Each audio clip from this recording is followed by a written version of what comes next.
상상도 못할 일이 벌어졌습니다. 자연재해와 무책임한 정부 대응 속에서 가족과 함께 새로운 희망을 찾아 한국으로 이민이 늘어나는 국가가 있습니다. 그건 바로 다름 아닌 일본이었습니다.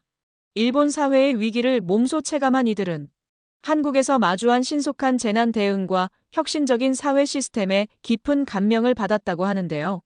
도대체 한국의 무엇이 일본인들을 한국으로 이끌게 된 걸까요? 지금부터 그 놀라운 이야기를 전해드리겠습니다. 사연을 시작하기 전 구독과 좋아요는 콘텐츠 제작에 큰 힘이 됩니다. 세계는 빠르게 변하고 있습니다. 특히 한국의 발전은 이제 일본을 비롯한 많은 국가에게 새로운 길을 제시하고 있습니다. 저는 도쿄의 유명 대기업에서 마케팅 팀장으로 일하는 후쿠다 미유키입니다. 일본에서 여성이 팀장 자리까지 올라간다는 건 흔치 않은 일이죠. 15년간 회사에 헌신하며 성공한 커리어 우먼이 되기까지 쉽지 않은 여정이었습니다. 매일 아침 완벽한 정장 차림으로 출근해 종일 바쁘게 지내는 삶이 제 일상이었어요. 힐 씨는 발이 아파도 눈이 피로해도 늘 미소를 잃지 않았습니다. 동료들은 종종 저에게 물어봅니다. 후쿠다 씨는 어떻게 그 바쁜 일정 속에서도 가정까지 완벽하게 꾸려가죠? 겉으로는 웃으며 대답하지만 사실 집에 돌아와 구두를 벗는 순간부터 한숨이 먼저 나옵니다. 남편 다카시와 두 아이, 중학생 딸 아야와 초등학생 아들 유토를 돌보는 일은 또 다른 전쟁이었어요. 회사에선 모두 제가 일만 생각하는 사람이라고 여기지만 머릿속엔 늘 아이들 걱정이 가득했습니다. 학교 숙제는 잘하고 있을지, 중간고사 준비는 괜찮을지. 이런 생각들로 회의 중에도 가끔 집중력이 흐트러질 때가 있었죠. 그런데 요즘 또 다른 걱정이 생겨났습니다. 최근 들어 일본의 상황이 심상치 않았죠. 지난달부터 지진 경보가 거의 매일 울려댔어요. 중요한 프레젠테이션 도중에 갑자기 건물 전체가 흔들리기 시작했죠. 직원들은 비명을 지르며 책상 밑으로 숨었고 저는 침착하게 대처하는 척했지만 실은 가슴이 터질 듯 뛰고 있었습니다. 그 순간 가장 먼저 든 생각은 아이들은 괜찮을까였어요. 휴대폰을 꺼내 재빨리 전화를 걸었지만 통화가 되지 않았습니다. 그날 이후로는 매 순간이 불안의 연속이었죠. 이틀 후 회의 중에 갑자기 전화가 왔습니다. 후쿠다님 유토 어머니시죠? 학교 건물에 균열이 발생해 모든 학생을 귀가시키고 있습니다. 가슴이 철렁 내려앉았어요. 급하게 회의를 중단하고 팀원들에게 미안하다는 말만 남긴 채 학교로 달려갔습니다. 학교 앞에서 만난 유토는 창백한 얼굴로 서 있었어요. 엄마, 학교가 무너지는 줄 알았어. 선생님도 무서워했어. 아이를 꼭 안아주면서도 제 손이 떨리고 있었습니다. 주변을 둘러보니 갈라진 도로와 기울어진 전봇대가 보였어요. 어떻게 이런 곳에서 아이들을 안심하고 키울 수 있을까요? 집에 돌아오니 다카시도 일찍 퇴근해 있었습니다. 오늘 우리 회사도 비상 대피했어. 정부에서는 큰 문제 없다고 하지만 이건 분명 심각한 상황이야. 다카시의 목소리에도 불안감이 묻어났죠. TV에서는 연일 재난 뉴스가 이어졌고 정부 관계자들은 자력 생존이 중요하다며 책임을 회피하는 말만 반복했습니다. 아이들은 잠든 척했지만 유토의 방에서 작은 흐느낌이 들려왔어요. 침대에 누워 천장을 바라보며 생각했습니다. 이토록 열심히 일하고 세금 내고 규칙을 지키며 살아왔는데 결국 우리 가족은 안전하지 않다는 현실이 가슴을 무겁게 눌렀어요.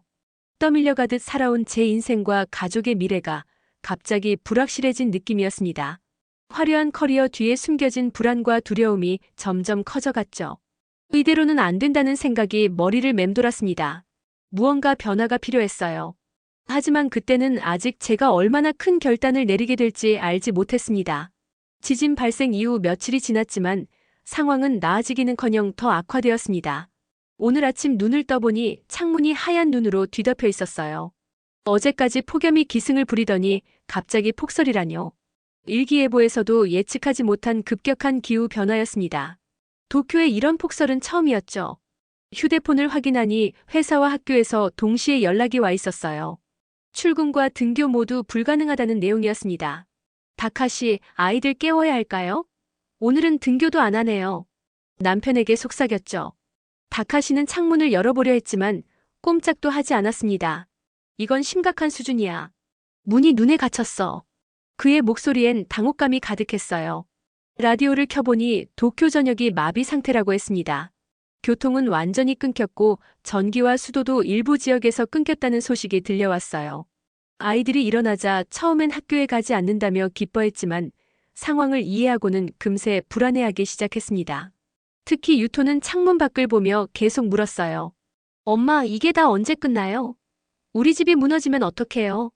아이를 안심시키려 했지만 사실 저도 답을 알 수 없었습니다. 아야는 평소보다 조용했어요. 중학교 3학년인 그 아이에게는 내년 고등학교 입시가 중요한데 이런 상황에서 어떻게 공부에 집중할 수 있을까?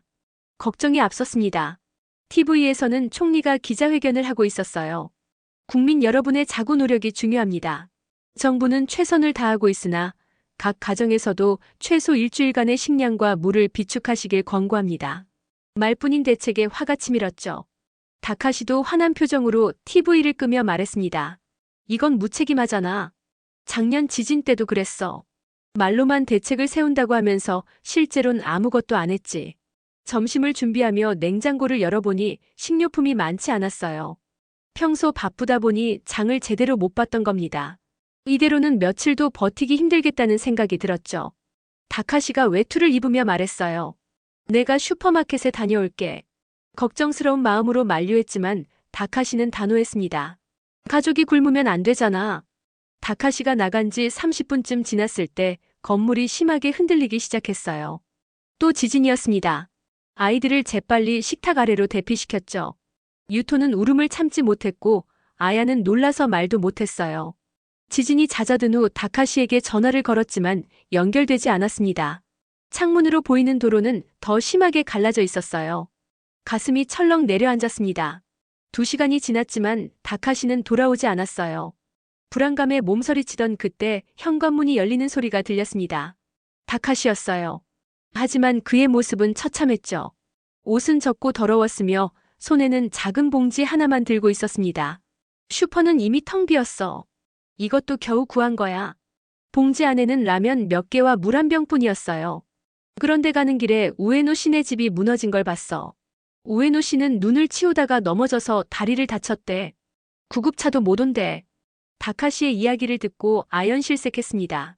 우에노 씨는 우리와 가장 가까운 이웃이었고 유토의 친구 아버지였죠. 그 집 식구들은 괜찮대? 걱정스레 물었어요. 다카시는 고개를 저었습니다. 모르겠어. 다들 혼란스러워하더라. 정부에선 대피소를 연다고 했는데 어디 있는지도 알려주지 않았대. 저녁이 되자 전기마저 끊겼습니다. 캄캄한 집안에서 촛불 하나에 의지한 채 우리 가족은 서로를 바라보았어요. 아이들은 겁에 질려 있었고 다카시와 저는 어떻게든 침착한 척했지만 속은 까맣게 타들어가고 있었습니다. 이날 밤 저는 결심했어요. 이대로는 우리 가족이 위험하다고요.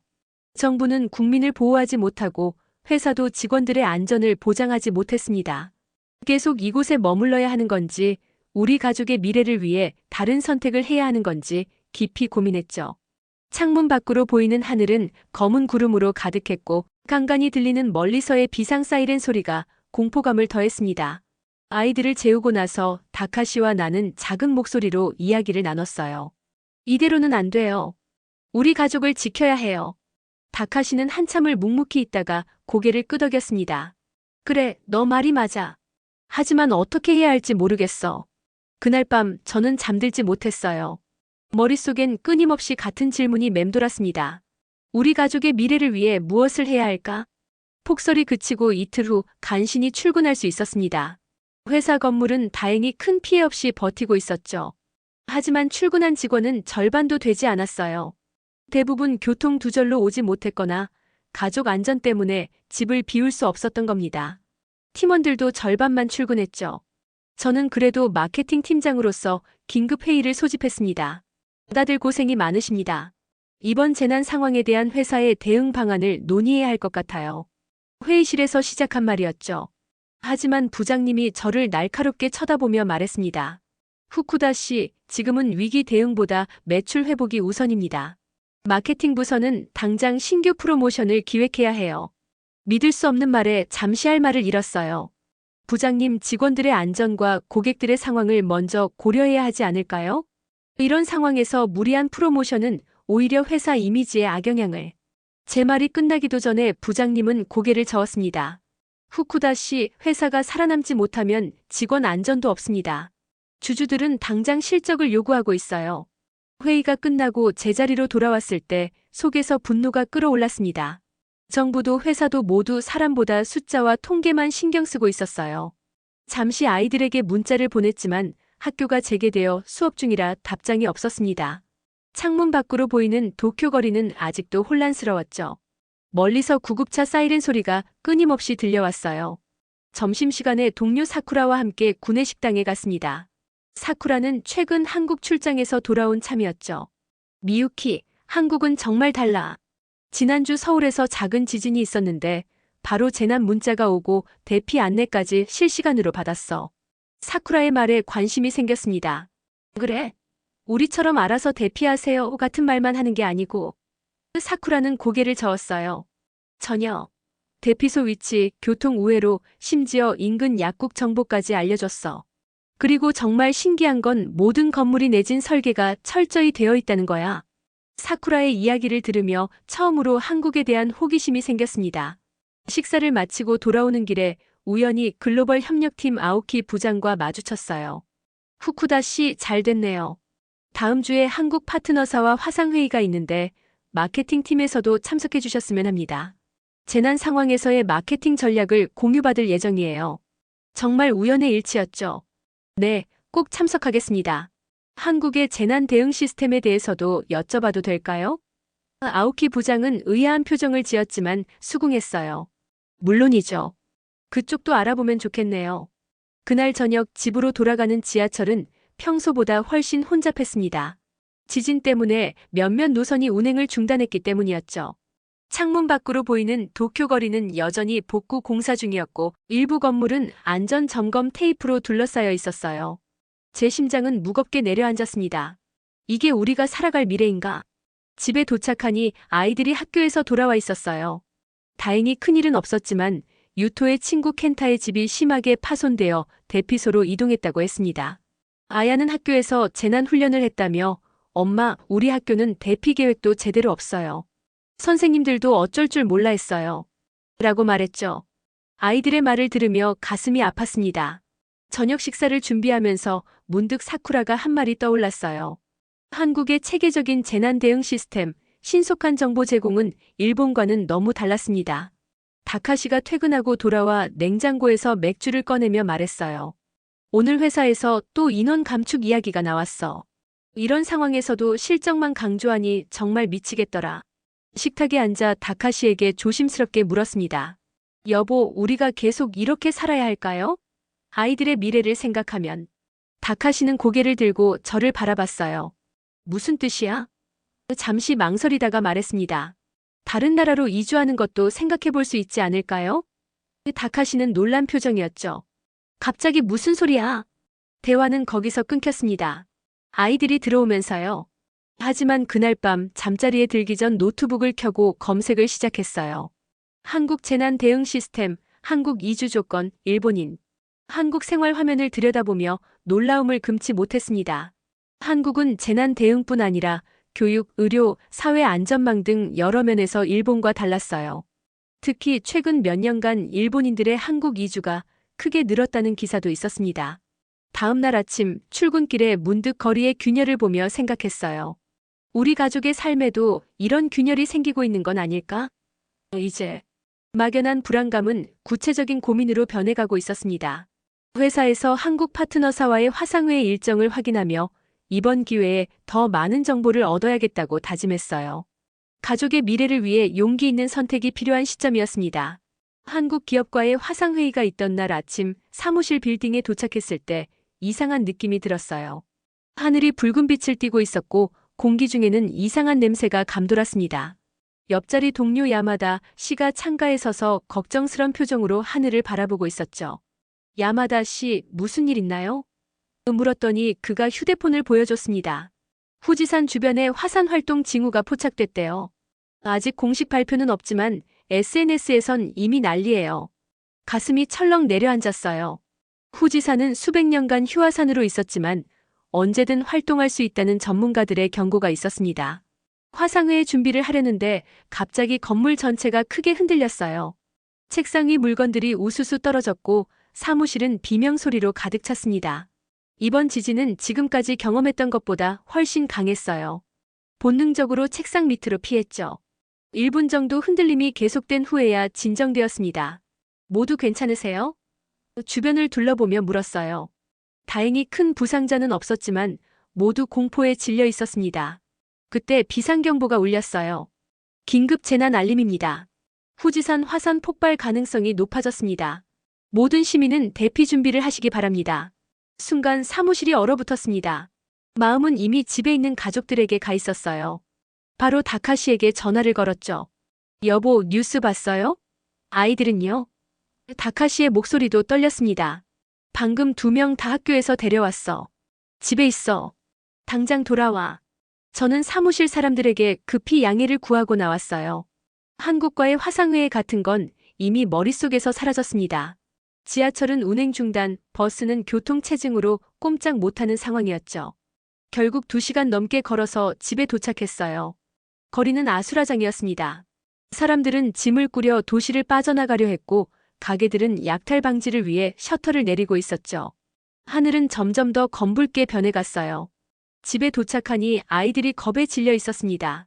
유토는 제 품에 안겨 울음을 터뜨렸어요. 엄마, 우리 집이 무너질 것 같아요. 아야도 평소의 의젓함은 온데간데 없이 두려움에 떨고 있었죠. 친구들 가족은 다들 시골로 대피한대요. 우리는 어디로 가야 해요? 다카시는 이미 비상용품을 챙기고 있었습니다. 정부에서 지정한 대피소가 몇 군데 있어. 하지만 소문에 의하면 이미 사람들로 가득 차서 더 이상 받지 않는다고 해. 그때 제가 입을 열었어요. 다카시, 이제 정말 한국으로 가는 것을 진지하게 생각해 봐야 할 것 같아요. 다카시는 경악한 표정이었죠. 지금 무슨 소리야? 이런 비상 상황에 어떻게 다른 나라로 간다는 생각을. 목소리가 점점 커졌습니다. 아이들이 우리를 불안한 눈으로 쳐다봤어요. 바로 지금이기 때문이에요. 이건 일시적인 문제가 아니라 계속될 거예요. 지진, 화산, 폭설까지 정부는 매번 똑같은 말만 반복하잖아요. 자력으로 살아남으세요라고요. 제 목소리도 높아졌습니다. 아이들의 미래는요? 유토와 아야가 이런 불안 속에서 자라길 바라나요? 다카시는 잠시 침묵했다가 한숨을 쉬었어요. 그래도 한국이라니 언어도 다르고 문화도 다른데 우리가 어떻게 거기서. 그의 말을 끊었습니다. 제가 조사해봤어요. 한국은 재난 대응 시스템이 훨씬 체계적이고 외국인들을 위한 프로그램도 많대요. 회사에서 한국 파트너사와 일하면서 알게 됐어요. 아야가 조심스럽게 끼어들었어요. 엄마, 정말 한국으로 갈 거예요? 저 사실 한국 아이돌 좋아하는데 한국어도 조금 배우고 있었어요. 평소에는 말없던 아야의 고백이 저를 놀라게 했습니다. 유토도 눈을 동그랗게 뜨고 물었죠. 한국에도 학교가 있어요? 친구들은 어떡해요? 다카시는 화가 난 듯 자리를 박차고 일어났어요. 이 얘기는 지금 할 게 아니야. 당장 대피할 준비를 해야 해. 창밖에서는 또다시 지진이 일어났고 건물이 흔들렸습니다. 유리창이 깨지는 소리가 들렸어요. 다카시가 아이들을 감싸 안았습니다. 저도 함께 아이들을 껴안았어요. 가족 모두 공포에 떨고 있었죠. 흔들림이 멈추자 다카시는 결심한 듯 말했습니다. 일단 시골에 있는 내 부모님 댁으로 가자. 거기서 다음 계획을 세우는 거야. 저는 입술을 깨물었어요. 시간을 벌기 위한 임시 방편일 뿐이란 걸 알았지만 지금은 더 이상 다툴 상황이 아니었습니다. 급하게 필요한 물건들을 가방에 넣으며 저는 노트북을 함께 챙겼어요. 한국에 대한 정보가 담긴 파일들이 있었거든요. 다카시는 제가 노트북을 챙기는 것을 보고 고개를 저었지만 아무 말도 하지 않았습니다. 그의 눈에는 분노와 두려움, 그리고 혼란이 가득했어요. 밤중에 다카시의 부모님이 사는 나가노현으로 향하는 차 안에서 아이들은 지친 듯 잠들었습니다. 창밖으로는 도쿄를 빠져나가는 차들로 도로가 꽉 막혀 있었어요. 다카시는 운전대를 꽉 쥐고 묵묵히 앞만 보고 있었어요. 저는 조용히 말했습니다. 미안해요. 하지만 정말 아이들의 미래를 생각한 거예요. 다카시는 잠시 침묵하다가 대답했죠. 알아. 나도 걱정돼. 하지만 한국은 그건 너무 급진적인 결정 아닐까? 저는 깊은 한숨을 내쉬었어요. 지금 우리 눈앞의 현실을 보세요. 이게 우리가 원하는 삶인가요? 다카시는 대답하지 않았지만 그의 표정이 조금 누그러지는 것을 느꼈습니다. 아직 결정된 건 없었지만 적어도 대화의 문은 열려 있었어요. 다카시 부모님의 나가노 집에 도착한 지 일주일이 지났습니다. 산속의 조용한 마을은 도쿄의 혼란과는 거리가 멀어 보였죠. 아이들은 할머니, 할아버지와 함께 지내며 조금씩 안정을 찾아갔어요. 하지만 뉴스는 여전히 암울했습니다. 정부는 상황이 진정될 때까지 대피 권고를 유지한다고 발표했습니다. 이게 언제까지 계속될지 알 수 없어요. 저녁 식사 후 다카시와 단둘이 마당에 앉아 있을 때 말했죠. 다카시는 깊은 한숨을 내쉬었어요. 회사에서 연락이 왔어. 무기한 재택근무를 하라는군. 사무실 건물이 심하게 파손됐대. 저도 비슷한 메일을 받았습니다. 더 이상 예전으로 돌아갈 수 없다는 현실을 직시하게 되는 순간이었어요. 바로 그때 오랜 친구 유카리에게서 영상통화가 왔습니다. 유카리는 작년에 가족과 함께 한국 서울로 이주한 친구였어요. 미유키, 너희 괜찮아? 뉴스 봤어. 정말 끔찍해 보여. 유카리의 목소리는 걱정으로 가득했습니다. 저는 우리 상황을 설명했어요. 그러자 유카리가 말했죠. 왜 너희도 한국으로 오지 않아? 지금이야말로 결정할 때야. 다카시가 의아한 표정으로 쳐다봤지만 저는 계속 유카리와 이야기했습니다. 정말 한국에서의 생활이 괜찮아? 아이들 적응은? 유카리는 웃으며 말했어요. 처음엔 힘들었지만 상상 이상으로 좋아. 정부의 재난 대응 시스템은 일본과 비교할 수 없을 정도야. 아이들도 이제 학교에 잘 적응했고 무엇보다 안전하다는 느낌이 달라. 통화가 끝난 후 다카시가 조용히 물었습니다. 정말 한국으로 가는 것을 심각하게 생각하고 있는 거야? 저는 고개를 끄덕였어요. 네, 진지하게요. 사실 회사 동료 중에 한국 지사로 이직한 사람이 있어요. 그 친구를 통해 정보도 많이 얻었고요. 다카시는 한참을 말없이 있다가 물었죠. 그런데 어떻게? 우리가 한국어도 못하는데. 노트북을 가져와 제가 모아둔 정보들을 보여주었습니다. 한국의 외국인 지원 프로그램, 일본인 커뮤니티, 취업 정보 등이었죠. 서울에는 일본인들을 위한 지원 시스템이 잘 갖춰져 있어요. 언어 문제도 처음엔 힘들겠지만 서울은 영어도 많이 통하고 한국어는 배우면 되잖아요. 다카시는 자료를 자세히 살펴보았어요. 다음 날 아침 아이들과 함께 이야기를 나누기로 했습니다. 아야는 예상외로 적극적이었어요. 유토는 처음엔 걱정스러워했지만 한국에 있는 놀이공원과 게임 문화에 대해 이야기해주자 관심을 보였습니다. 다카시의 부모님은 처음에는 충격을 받으셨어요. 하지만 아버님이 생각에 잠기더니 말씀하셨죠. 하지만 우리 세대와는 달라. 너희는 젊고 아이들 미래를 생각해야 해. 내가 어렸을 때는 상상도 못했던 일이지만 이제 세상이 많이 바뀌었지. 그 말씀에 다카시도 조금씩 마음의 문을 열기 시작했어요. 그날 밤 다카시와 저는 진지하게 대화를 나눴습니다. 우리는 밤늦게까지 한국 이주에 대해 이야기했어요. 두려움도 있었고 기대도 있었죠. 무엇보다 아이들의 미래를 생각했습니다. 다음 날 아침 다카시가 아침 식사를 하며 갑자기 말했습니다. 결정했어. 가자 한국으로. 모두가 놀란 표정으로 다카시를 바라봤죠. 아이들은 환호성을 질렀고 저는 감격의 말을 잇지 못했어요. 그렇게 우리 가족의 한국행이 결정되었습니다. 다음 단계는 실행이었죠. 회사에 사직서를 제출하고 집을 정리하고 필요한 서류를 준비하는 과정이 시작됐어요. 한국 비자 신청을 위해 서류를 모으면서 저는 미래에 대한 희망과 두려움이 교차하는 복잡한 감정을 느꼈습니다. 15년간 일했던 회사를 떠난다는 건 결코 쉬운 결정이 아니었어요. 동료들 중 일부는 이해했고 일부는 놀라워했어요. 사쿠라는 나도 언젠가 그렇게 할 수 있는 용기가 생기면 좋겠다며 응원해줬습니다. 비자 신청과 주택 정리, 아이들 학교 문제 등 해결해야 할 일이 산더미처럼 많았지만 가족 모두가 힘을 합쳐 하나씩 처리해 나갔어요. 한국행 비행기 티켓을 예약한 날, 온 가족이 모여 마지막 저녁 식사를 했습니다. 다카시의 부모님도 오셨죠. 가족이 함께라면 어디서든 행복할 수 있어. 다카시 아버님의 말씀에 모두가 눈시울을 붉혔어요. 아야는 할머니에게 약속했습니다. 자주 영상통화할게요. 한국어도 열심히 배워서 다음에 만날 땐 통역해드릴게요. 짐을 싸면서 15년간의 일본 생활을 정리하는 건 가슴 아픈 일이었어요. 특히 아이들의 어린 시절 사진과 추억이 담긴 물건들을 보며 눈물이 났습니다. 하지만 동시에 새로운 시작에 대한 기대도 컸죠. 다카시도 불안감을 내비치면서도 점점 적극적으로 변해갔어요. 떠나기 전날 밤 창문을 통해 일본의 밤하늘을 바라봤습니다. 복잡한 감정이 밀려왔어요. 태어나고 자란 나라를 떠난다는 것은 상상했던 것보다 훨씬 마음이 무거웠습니다. 하지만 아이들이 평화롭게 잠든 모습을 보니 확신이 들었어요.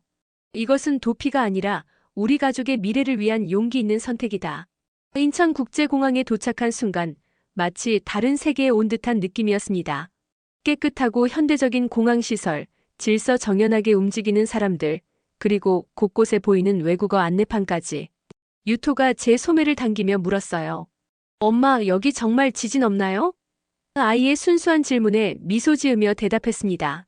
그래, 한국은 일본처럼 지진이 자주 없단다. 입국 수속을 밟는 동안 우리 가족은 긴장한 표정이었어요. 처음으로 이민자가 된다는 현실감이 몰려왔습니다. 하지만 놀랍게도 공항 직원들은 매우 친절했고 영어와 일본어로 소통이 가능했죠. 외국인 등록은 이쪽으로 하시면 됩니다.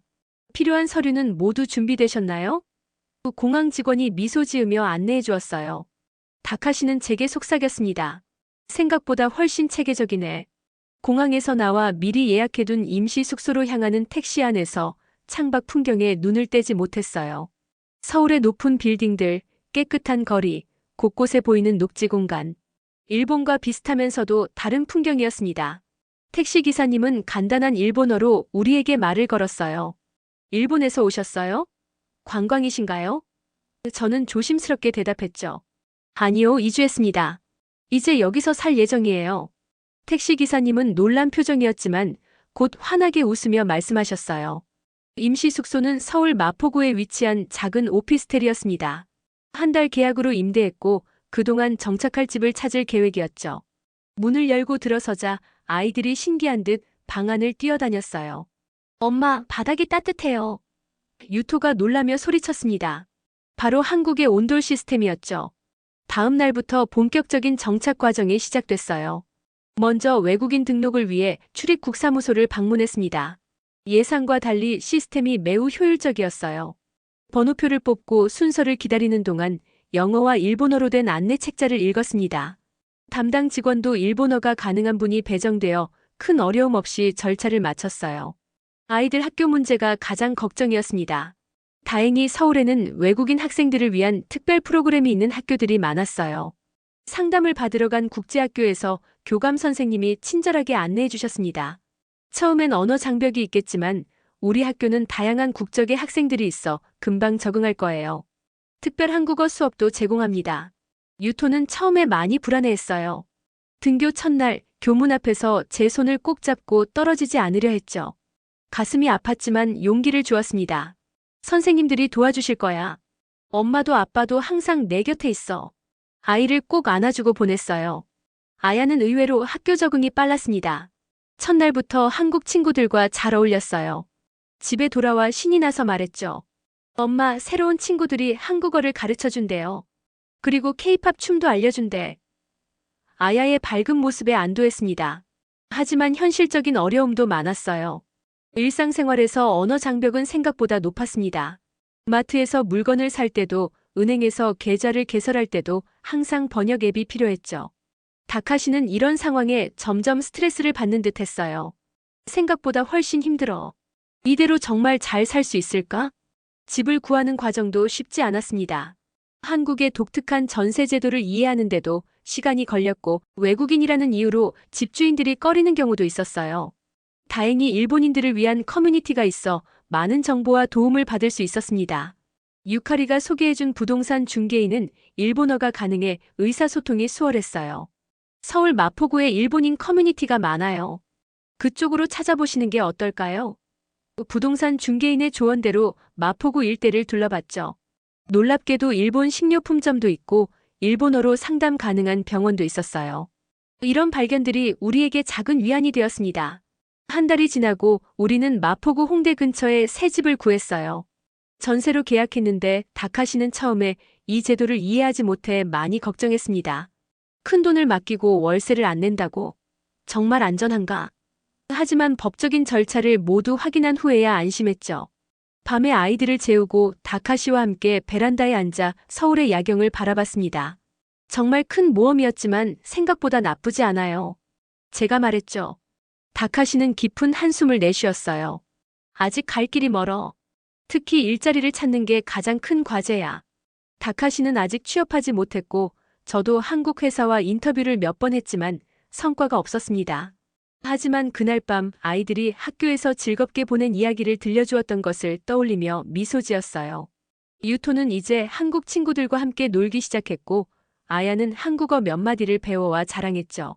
무엇보다 두 아이 모두 일본에서 느꼈던 불안감에서 벗어나 있었습니다. 창밖으로 흩날리는 벚꽃잎을 바라보며 생각했어요. 이곳에서의 삶은 쉽지 않겠지만 우리 가족이 함께라면 어떤 어려움도 이겨낼 수 있을 거야.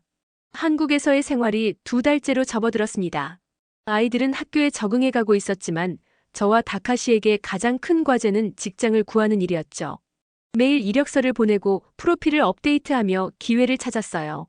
다카시는 일본 기업의 한국 지사에 지원했고 저는 다국적 기업과 한국 회사 모두에 지원했습니다. 어느 날 갑자기 한 글로벌 기업의 인사 담당자에게서 연락이 왔어요. 일본에서 함께 일했던 파트너사였습니다. 면접 당일 저는 최대한 자신감 있게 보이려 노력했습니다.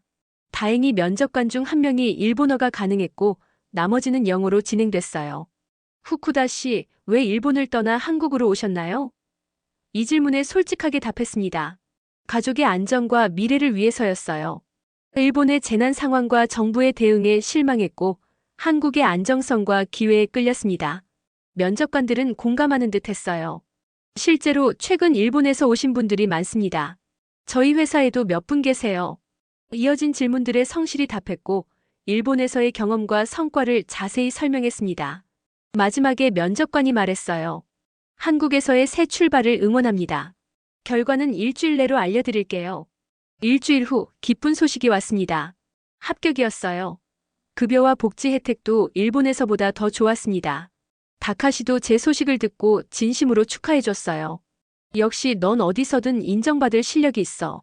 그의 말에 가슴이 따뜻해졌지만 동시에 다카시의 취업 문제가 마음에 걸렸습니다. 첫 출근 날 새로운 회사는 생각보다 훨씬 역동적이었어요. 일본 기업의 정적인 분위기와 달리 자유롭게 의견을 나누고 빠르게 결정하는 문화가 신선했습니다. 점심시간에는 여러 동료들이 다가와 친절하게 대화를 나눴어요. 한국 생활은 어떠세요? 도움이 필요하면 언제든 말씀하세요. 특히 놀라웠던 건 회사의 재난 대응 시스템이었습니다. 제가 입사한 첫 주에 재난 대피 훈련이 있었어요. 체계적인 절차와 준비된 대응 매뉴얼을 보며 일본 회사와의 차이를 실감했죠. 우리 회사는 직원들의 안전을 최우선으로 생각합니다. 팀장님의 말이 가슴에 와닿았어요. 일주일 후 다카시에게도 좋은 소식이 왔습니다. 일본 자동차 회사의 한국 지사에서 기술직으로 채용됐어요. 그날 저녁 우리는 작은 축하 파티를 열었습니다. 아이들도 환호성을 질렀죠. 이제 우리 진짜 한국에서 살 수 있는 거예요? 유토가 눈을 반짝이며 물었어요. 그래, 이제 정말 우리의 새 집이 될 거야. 다카시가 웃으며 대답했습니다. 직장 생활은 도전의 연속이었어요. 한국어로 회의를 따라가는 건 여전히 어려웠고 업무 방식의 차이도 있었습니다.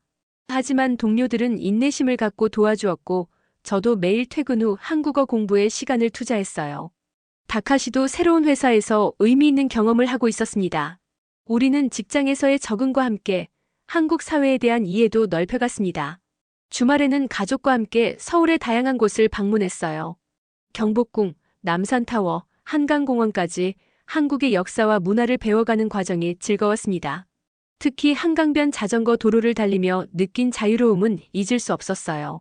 한국 생활 6개월 차, 우리는 첫 명절인 추석을 맞이했습니다. 회사에서는 긴 연휴가 주어졌고 우리 가족은 속초로 짧은 여행을 떠났어요. 바다를 보며 다카시가 말했죠. 일본에 있었다면 지금쯤 또 재난 소식에 불안해하고 있었을 거야. 여기선 그런 걱정 없이 휴가를 즐길 수 있다는 게 얼마나 큰 축복인지. 물론 쉽지 않은 순간도 있었습니다. 가끔 향수병이 찾아왔고 언어 장벽은 여전히 높았어요. 특히 아이들 학교 상담이나 공공기관 업무에서는 여전히 통역 앱의 도움이 필요했습니다. 하지만 그런 어려움조차 우리 가족을 더 단단하게 만들어 주었어요. 어느 날 저녁 회사 동료들과의 회식 자리에서 한 선배가 물었습니다. 후쿠다 씨, 한국에 와서 가장 좋은 점이 뭐예요? 잠시 생각하다 대답했어요. 안전함이요. 제 아이들이 불안에 떨지 않고 미래를 꿈꿀 수 있다는 사실이 가장 큰 선물입니다. 그 말에 모두가 공감하며 고개를 끄덕였어요. 귀가 길에 문득 일본에 계신 부모님 생각이 났습니다. 영상통화로 종종 연락은 하지만 직접 만나지 못한 지 벌써 반년이 지났어요. 언젠가 상황이 나아지면 부모님도 초대해 한국의 아름다움을 보여드리고 싶다고 생각했습니다. 집에 돌아와 소파에 앉아 창밖 서울의 밤 풍경을 바라봤어요. 낯설던 이 도시가 어느새 편안한 집으로 느껴지기 시작했습니다. 다카시가 커피를 들고 와 옆에 앉았어요. 가끔은 꿈만 같아. 우리가 정말 이렇게 새 삶을 시작했다는 게. 저도 미소 지으며 고개를 끄덕였습니다. 용기 있는 결정이었고 그 결정이 우리를 여기까지 이끌었어요. 그날 밤 일기를 쓰며 생각했습니다. 처음 시작은 두려움과 불안이었지만 이제 우리 가족은 한국에서 새로운 희망과 가능성을 찾아가고 있었습니다. 이곳에서의 삶은 도전의 연속이지만 그 도전이 우리를 더 강하게, 더 행복하게 만들어주고 있었어요. 6개월 전 인천공항에 첫 발을 내딛던 순간의 불안과 두려움이 주마등처럼 스쳐 지나갔습니다. 그때 저와 지금의 저는 완전히 다른 사람이 되어 있었어요. 더 강해지고 더 담대해지고 더 행복해졌습니다. 지금 이 순간 저는 확신합니다. 어떤 어려움이 닥쳐도 우리 가족은 함께 이겨낼 수 있다고요. 두려움에 떨며 살던 과거는 이제 먼 기억이 되었습니다. 앞으로의 길이 항상 순탄하지는 않을 테지만 용기를 내어 변화를 선택한 그 결정이 우리 가족을 구했다는 걸 알고 있어요. 한국에서의 새 삶은 단순한 도피가 아니라 더 나은 미래를 위한 용기 있는 선택이었습니다. 그리고 그 선택은 우리 가족 모두에게 새로운 시작을 선물해 주었어요. 이제 우리는 두려움 대신 희망을, 불안 대신 확신을 갖고 앞으로 나아갈 수 있게 되었습니다. 지금까지 긴 이야기 들어주셔서 진심으로 감사드립니다. 저의 이야기가 여러분께 새로운 시각을 줄 수 있었기를 바랍니다. 오늘의 이야기가 마음에 와닿았다면 구독과 좋아요를 눌러주세요. 다음에도 더욱 흥미로운 이야기로 찾아뵙겠습니다. 감사합니다.